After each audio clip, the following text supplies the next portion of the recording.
રામ રામ સીતારામ, જય માતાજી, જય દ્વારકાધીશ ને જય હોનલમાં ને જય પીર બાપા. કેમ છો ભાઈ? બધા મજામાં? આશા રાખે બધા મજામાં હશે. અને જો આપણે પાછા પૂકી ગયા પાણી વાળવા. જો અમારી પાસે જો ધાણામાં પાણી હાલે છે, ધોવાડાની દેખા ધાણામાં પાણી હાલે છે ને પાણી વારીએ છે ને પાણા દેવા જવાનું છે. તો 500 રૂપિયા દાડીનો બ્લોગ એ આવી ગયેલો છે આપણી ચેનલમાં. અને ન જોયું હોય તો એમાં જઈને જોઈ આવજો. પહેલી વાર આવતો લાઈક કરો, શેર કરો, સબસ્ક્રાઈબ કરો અને સબસ્ક્રાઈબ કરવાનું ભૂલતા નહીં ભાઈ. આ અંત સુધી વિડીયોમાં રહ્યો, પૂરેપૂરો સાથ સપોર્ટ આપો. ને ચાલો ભાઈ, પહેલી વાર આવતો હોય તો લાઈક શેર સબસ્ક્રાઈબ કરજો અને અંત સુધી વિડીયો બના રહીજો. ને ચાલો આખો દિન જ આપણે શું કામ કરીએ છીએ તમે, કેમ કે આજે આપણે બેલા દેવા જવાના છે તો એ કંઈક વ્યૂ લઈને આપીશું તમને. ચાલો વિડીયો બના રહ્યો. તો ધાણા છે, ધાણામાં પાણી હાલે છે, ધોળા નીકળી બરાબર. બાકી કંઈ પણ પ્રશ્ન હોય તો કોમેન્ટમાં કહેજો. ચાલો બધાને ક્યાંય વિડીયો બના રહ્યો. હાલો પછી હજી જીરુમાં આટો મારવા જવાનું બાકી છે.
જો ભાઈ ઘેર આવી ગયા નાઈ ધોઈને કમ્પ્લીટ થઈ ગયા છે અને પેલીને જો મૂળ પાણા દેવા ગયા હતા એટલે તો પૂરું કરીને આવતા રહ્યા અને જો ટાઈમ થઈ ગયો છે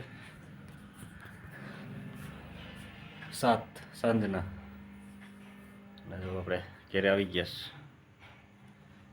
આવું કંઈક છે અમારે વાળવાનું. તો પહેલી વાર વિડીયોમાં આવતો તો લાઈક શેર સબસ્ક્રાઈબ કરજો. અંત સુધી વિડીયોમાં રહી ગયો. ચાલો બધાને કે જય માતાજી, જય દ્વારકાધીશ, જય પીર બાપા. ચાલો પાછા કાલે નવો વિડીયો મળીએ.